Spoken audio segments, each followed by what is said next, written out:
Kita diskusi tentang cara cerdas bernegara menggunakan negara lain sebagai contoh, yaitu dari luar negeri. Kalau kita menggunakan pelajaran dalam negeri, banyak yang sensitif. Kita ambil amannya sekarang. Bener deh, paling enak kita pakai narasi dari cerita luar negeri. Seperti apa itu komunis Tiongkok. Atau pakai kekuatan Taiwan Hong Kong yang dikenal dengan nama White Dragon, yang pro-demokrasi, yang anti-komunis.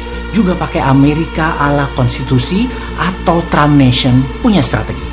Dengan contoh-contoh banyak tadi, pengetahuan sahabat jadi meluas. Dan dengan tanpa disadari, nantinya saya takut banget banyak yang akan komentar dalam hati begini, iya ya, cemen bener ya pejabat sekarang ya, takut asing sama asing. Kemudian bahkan bisa komentar, iya ya, cemen bener oposisi di Indonesia ya. Atau iya ya, kelompok-kelompok yang penggoyang pemerintah ternyata cemen juga bernegaranya. Nggak ada konsep, bisanya teriak-teriak aja. Dengan pelajaran terlihat muter sedikit keluar, di sini pelajaran lebih mengena. Sekali lagi, kalau pakai politik dalam negeri, apalagi kebijakan bernegara saat ini, pada banyak yang sensitif. Sangat sensitif karena kita dianggap anti pemerintah. Bayangin, ngasih solusi aja dibilang anti pemerintah. Yang harus dilakukan mungkin diam selama pejabat 5 tahun berkuasa, atau ikut memuji apa saja yang pejabat sekarang lakukan walau perut kita lapar. Tapi juga jangan seperti oposisi pecundang. Sudah oposisi, lapar, gak punya solusi lagi. Lah, kalau salah atau beda, kita punya solusinya, kemudian kita diem aja gitu. Ya enggak lah, kalau pemerintah geblek ngutang terus bernegaranya dan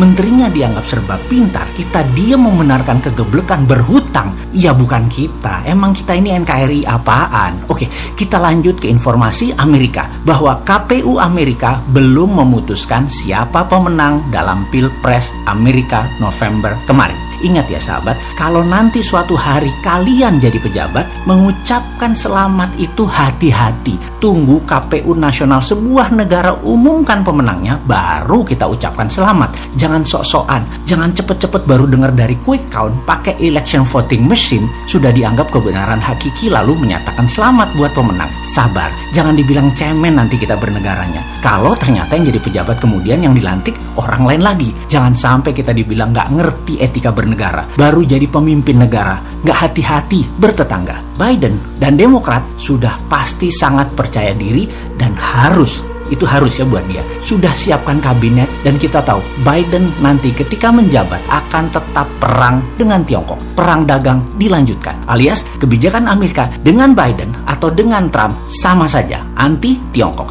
Ini penting untuk difahami agar kita yang sering tanpa analis mendalami geopolitiknya, kita jangan terlalu sering tergopoh-gopoh membenahi kebijakan luar negerinya, karena sering salah. Kita ingatkan, bagaimana bernegara Amerika beda dengan Indonesia yang datar, hanya ada DPR dan Pilpres, Pileg, sederhana. Banyak matriks-matriks kalau ini itu yang kita tidak punyai seperti negara lain. Sehingga untuk jadi negara besar seperti Tiongkok, Amerika, Inggris, terlalu banyak cara bernegara yang kita harus siapkan di kemudian hari, bahkan sekarang untuk kita ubah, untuk kita tambah. Sekedar contoh, bukan saya bela Trump ya, yang secara popular vote dan electoral vote dikatakan kalah dalam Pilpres kemarin. Namun, kita harus tajam menganalisa dengan pertanyaan, mengapa KPU Amerika belum putuskan siapa pemenangnya? Ada yang mikir ke sana nggak? Di mana dulu KPU Amerika cepat memutuskan ketika electoral vote dinyatakan lebih 270. Apa karena pemenangnya Demokrat ada hal yang bisa digugat? Apa karena menggunakan perhitungan suara di luar jam yang seharusnya sudah berhenti perhitungan suaranya?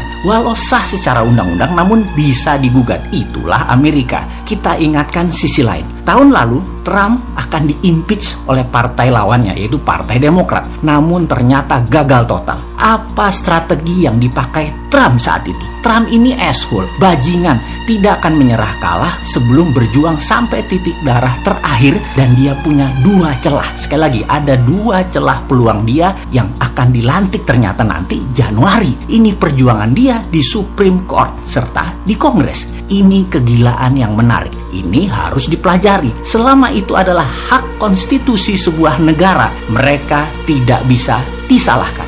Baik Biden atau Trump, kita harus hargai, harus paham. Dan yang baik kita tiru, yang jelek kita buang.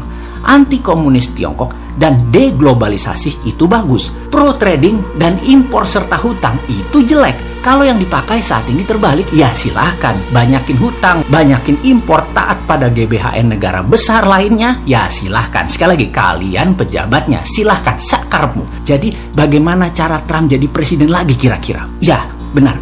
Gunting dilipatan seperti rencana Trump kemarin yang mau diimpeach, digagalkan melalui Kongres. Jadi kemenangan Biden bisa digagalkan secara konstitusi lewat Kongres. Langkah pertama, ambil kekuatan Pentagon. Atau gini deh, biar ke visual. Nanti kalau sahabat tahun 2024 berkuasa, dapat mandat, ambil militer dan ambil Polri, lalu buat dekret presiden bubarkan DPR. Beri gaji besar, misalnya 1 miliar per bulan masing-masing anggota DPR. Selama 4 tahun, para anggota DPR itu dikurungkan, dikandangkan untuk membuat Undang-Undang 45 yang baru. Masukkan GBHN, masukkan fraksi TNI Polri dan ASN ke dalam DPR. Buat DPA atau DPD versi baru. Ulama masuk, ketua adat masuk. Ubah BUMN jadi bukan kementerian. Tutup BUMN anak dan cucu yang tidak produktif. Buat aturan bahwa BI di bawah Kementerian Keuangan. Kebijakan hutang pejabat presiden harus lunas di akhir masa jabatan supaya tidak terbawa ke pejabat berikutnya. Lawan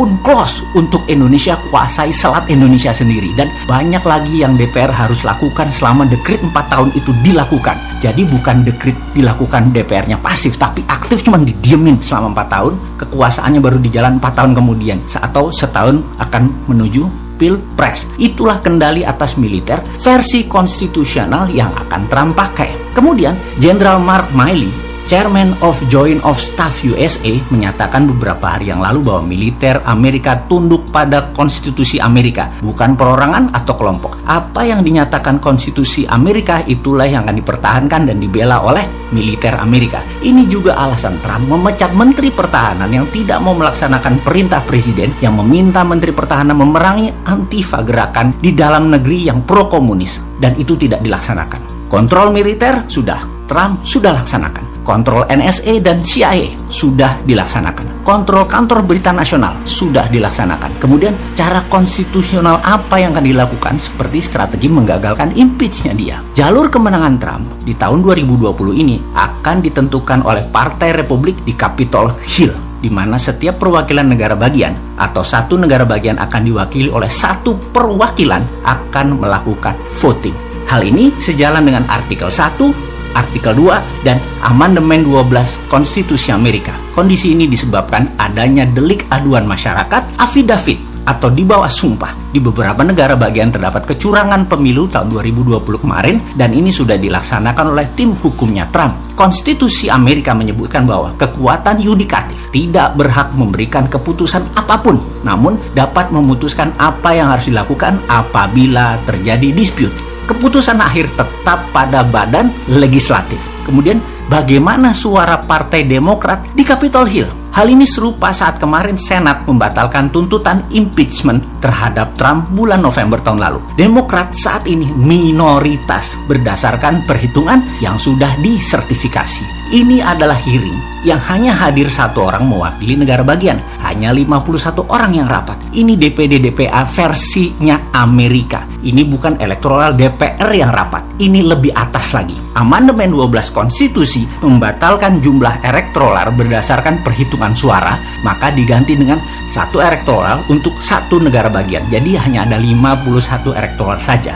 Amandemen 12 diterapkan apabila Kongres dan Senat Partai Demokrat dan Kongres serta Senat Partai Republik tidak sepakat terhadap electoral vote hasil perhitungan suara. Cukup 1 Senat dan 1 Kongres dari Partai Republik sudah bisa membawa kepada voting untuk membatalkan electoral vote yang dibawa oleh negara bagian ke Capitol Hill setelah diberikan waktu 2 jam untuk debat masing-masing. Perkiraan tanggalnya adalah sekitar 14 Desember 2020 ini rapat di Capitol Hill akan dilakukan. Makanya begitu ketahuan bahwa jumlah Senat dan Kongres di Capitol Hill Partai Republik lebih besar dari Senat dan Kongres Partai Demokrat, Nancy Pelosi dan Hillary Clinton lemes. Karena ini yang mereka khawatirkan dari awal. Sekali lagi, ini hanya pelajaran dasar bernegara ala Amerika, bukan Indonesia, bukan juga untuk merubah foreign policy kebijakan luar negeri jadi berpihak ke pejabat Indonesia seperti kemarin beredar foto-foto pejabat dengan keluarga Trump. Kalau urusan negara kayak gini harusnya ada menteri terkait dari Amerika, juga ada wakil dari Kongres atau Senat. Janganlah foto-foto keluarga Trump di Gedung Putih menganggap bahwa Amerika dukung Indonesia. Keputusan pemerintah di Amerika itu rumit. Amerika itu tidak sesederhana aturan gubernuran atau aturan kementerian di Indonesia. Satu orang yang serba bisa